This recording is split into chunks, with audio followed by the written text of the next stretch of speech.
Hello, everyone. I think everyone can see my screen. Let me see. Great. Right. So today I will be aiming, an emphasis on aiming, to provide a very brief overview into wood charcoal analysis in archaeology. And I will focus specifically on paleoecological and past woodland vegetation investigations. Thus, I don't intend to cover timber and artifactual remains. Otherwise, we can be here for a whole day. If not more. I'd like to begin by thanking the organizers of this workshop for their invitation to present. Okay, so welcome to Pictures of Lots of Trees. I have plenty more to come, so just in case you're getting tired and you need to see vegetation, something that is not just your screen. So, wood charcoal analysis, also referred often as anthropology, involves the laboratory identification and examination of wood charcoal macrofossils from archaeological sites. The botanical identification of individual fragments is done through the observation of the anatomical characteristics of wood in 3 different planes. As the anatomical characteristics of wood, apart from color, are preserved in carbonized remains, the botanical identification can be actually carried out using wood anatomy and identification guides, as well as modern reference specimens. So in this regard, it is slightly different to what is done with carpological remains, as we can rely more on anatomical features and use a dichotomous key. Anthropological remains, as part of archaeobotanical sampling, reflect distinct activity types. Thus, their interpretation, particularly with regard to fieldwood use and long-term trends in woodland vegetation development, must take into account these distinctions of contextual variation.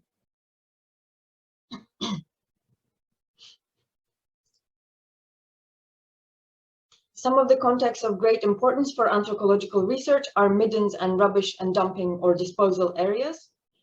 These contexts contain the residues of waste from multiple burning events discarded routinely and daily, if not more frequently, in some archaeological sites. Such midden areas are used for long periods, accumulating laminated midden and waste deposit areas, which, if sampled in intervals and/or in phases, can yield invaluable insights into temporal patterns of fieldwood use. The interpretation and understanding of the use of wood as field, timber, or artifacts is truly only possible with good archaeological and contextual information. Field sampling, especially those involving the sampling for field residues or in situ remains, are critical to achieve archaeological aims, and primary contexts that contain field waste, which often are manifest as concentrated deposit, represent short-lived events. Thus, their interpretation does not truly reflect what happens in long-term vegetation shifts. Secondary contexts, such as middens containing routinely discarded field waste, which contain a time-averaged subsample of charcoal fragments, can actually be studied for paleoecological interpretation. The way we go about doing this is to rely on the fragmentation of wood charcoal remains, which, regardless of what might be unpredictable, is somewhat reliably uniform in the way that it manifests itself. This is what enables us to study them for the purposes of paleoecological interpretation, is the fact that regardless of how much of each taxon is used in a fire, all of them will produce a small number of very large fragments and a much higher number of very small fragments. Thus, if we focus our efforts into subsampling in time-tested and archaeologically and experimentally proven methods, then we can actually achieve sample representation that can reflect relative proportions of the species used in fires through the long-term occupation of a site. In some sites, where one sample can contain thousands of fragments of charcoal, counting and recording all specimens is also rather unfeasible. Thus, being able to subsample is both very important and a very crucial part of sample representation. Based on detailed quantitative evaluations, the best way to subsample for charcoal macro remains specifically is to employ an accumulation curve And if you need further information on any of these, I encourage you to follow up some of the references I included on the slides, where we go into quite boring detail about what one needs to do, how to count, and how to record. Right, okay, so just to demonstrate to you some of the things that we have done over the last 25+ years in Anatolian anthropological research, I will present some of my work and some of the work of Alenia Suti. We have been working in Central Anatolia for some time now.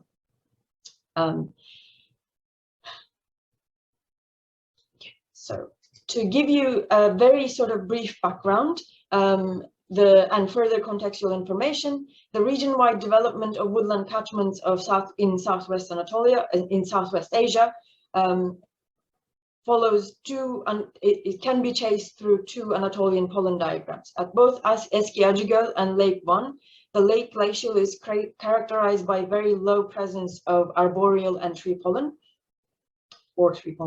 And with the onset of the early Holocene, there is a very gradual increase in tree pollen stretching for about 2 millennia.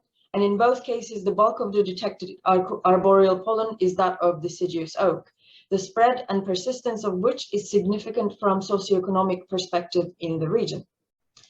The anthropological analyses we have conducted to date in the region, in South Central Anatolia more specifically, includes the evidence from midden and midden-like deposits at sites such as Boncuklu, Canhasan 3, Pınarbaşı, and Çatalhöyük, which is presented on this slide. And this covers a significant time range, which you can also see labeled on the slides.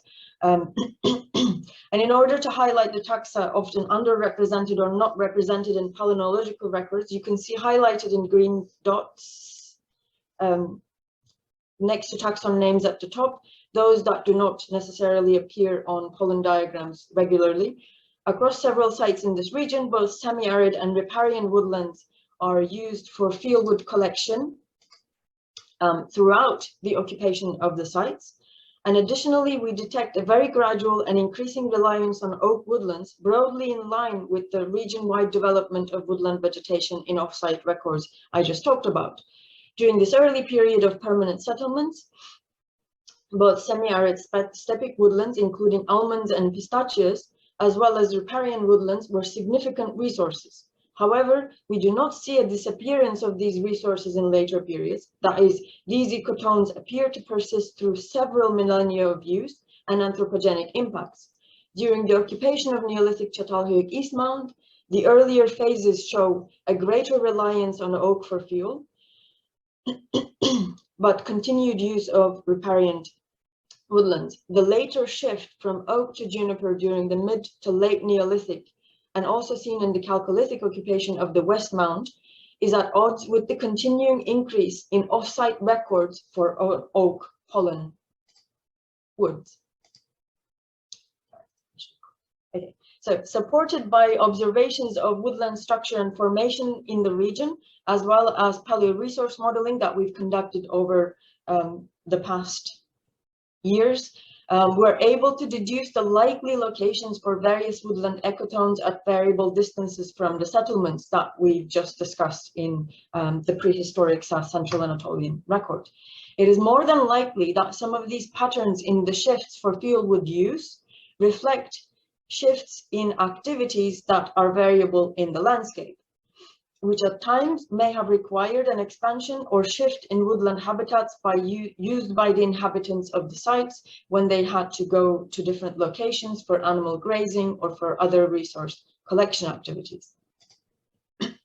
So just to give you a brief summary, after so many years of work representing nearly 15,000 fragments identified over representing about 3,000 years, we're able to see that semi-arid inland Anatolia presents evidence for a rosaceae-dominated steppe vegetation with expansion of deciduous oak wood pastures following the establishment of permanent agropastoral settlements, most iconically represented at sites such as Çatalhöyük. Fieldwood use during the early Holocene agrees with off-site pollen evidence on regional availability of key woodland taxa, and that both riparian and semi-arid woodland habitats were exploited continuously during this period. One of the critical things that we see for increased woodland productivity is the expansion of caprine grazing in the landscape, which we've argued in the past results in the reduction of grasslands alongside the increasing management of selected species, most iconically the oak woodland pastures. Across the region, there is also wider reliance or gradual reliance on oak woodlands during the early Holocene, which is seen in sites in the east and southeast. This suggests a similar pace in the development of Anatolian semi-arid woodland catchments, and it may be that it is similar to those observed elsewhere in inland semi-arid Anatolia. Some of the pioneer taxa are also exploited continuously throughout the region. Now, with an aim to investigate anthropogenic impacts involved in the establishment of and development of specific woodland catchments, we also carried out a range of qualitative and quantitative analyses on individual charcoal fragments. And this is the advantage of working on wood charcoal as opposed to something like pollen, because we're able to see the anatomical signatures of growth-related and impact in and anthropogenic impact-related modifications on the wood anatomy. One aspect we can try to understand is the selection and cutting of specific sizes of logs, that is diameters of trees or sizes of branches, which can be assessed either quantitatively relying on calculations providing minimum log diameter, or more qualitatively enabling the separation of twigs from branches from mature or trunk wood.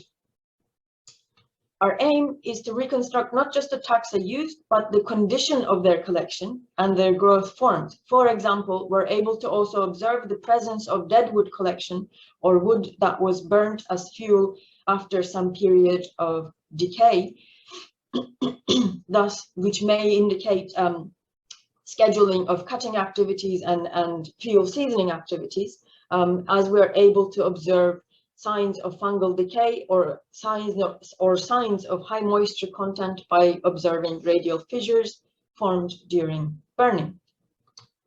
These qualitative observations, examination of growth rate, and log diameter estimations allow us to understand and interpret the nature of human impacts on past woodland. We aim to untangle the signatures of past ecological conditions and anthropogenic pressures on woodland habitats, and go towards reconstructing the life histories of trees and woodlands that people have relied on in the past. We also, in the case of the Central Anatolian anthropological remains, we observed some broad patterns associated with management practices. For example, severe growth reduction associated with pollarding, but also seen in heavy herbivore browsing impacts, or periods of increased growth rates which are observed in closed canopy woodlands after cutting cycles, which characterizes coppice woodlands. In the Central Anatolian early to mid-Holocene assemblage, there were several fragments of oak showing signs of growth increase following cycles of cutting.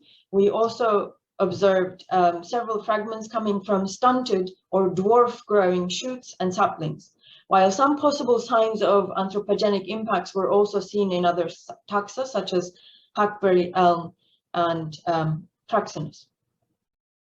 This examination of growth ring variability from a range of taxa, as well as minimum log diameters used in fires, showed us that the greatest range of growth-related variability was observed in small diameter specimens, which supported our hypothesis that the harvesting of fuel wood targeted entire stems and crowns, coming predominantly from smaller logs, that is less than 20 centimeter big, and likely contained both saplings, branches, as well as shoots from regeneration, which is quite typical of what happens in coppice cutting and woodland management cycles.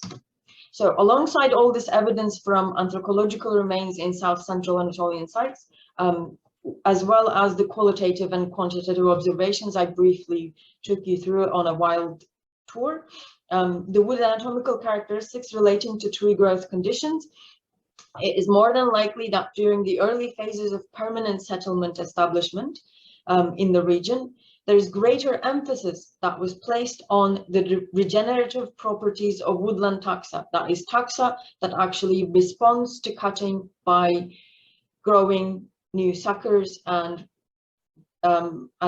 growing vigorously. So we argued that there is the establishment of woodland management practices that sets up pretty early in the Neolithic, presumably starting with the Proto-Neolithic phases. And this happens alongside continuous anthropogenic impacts on tree growth, both in the riparian and in semi-arid woodlands, which include additionally herbivore browsing impacts, which could involve domestic animals as well as tree cutting for fuelwood and a pretty heavy reliance on timber. Thus, we argued in this case, which we've published in several chapters and papers, that in the context of prehistoric woodland resource use, particularly in this pocket of central Anatolia for the Neolithic and Chalcolithic, our evidence suggests that woodland modification does not necessarily include destruction, equal destruction, which can be quite a revolutionary thing to say in the context of resource use in the past. Wood charcoal analysis, just to give you a summary, involves a lot more than only taxon botanical identification. The archaeological and contextual information gives us a pivot point from which to anchor our interpretations, and especially in the case of interpreting fieldwood use for the long term, field sampling, laboratory subsampling, and quantification protocols are absolutely critical to enable us to get good data sets from which to draw inferences. In the context of prehistoric woodland resource use, based on our work, and in the case of anthropological evidence from Anatolian sites, we see that woodland modification does not always equal destruction and or negative impacts. And to get to these kinds of nuanced interpretations, it is essential to pay attention to everything apart from the botanical identification alongside carrying out this, this work.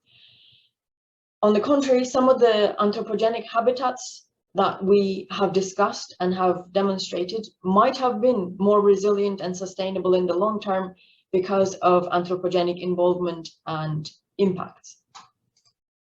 Thank you very much.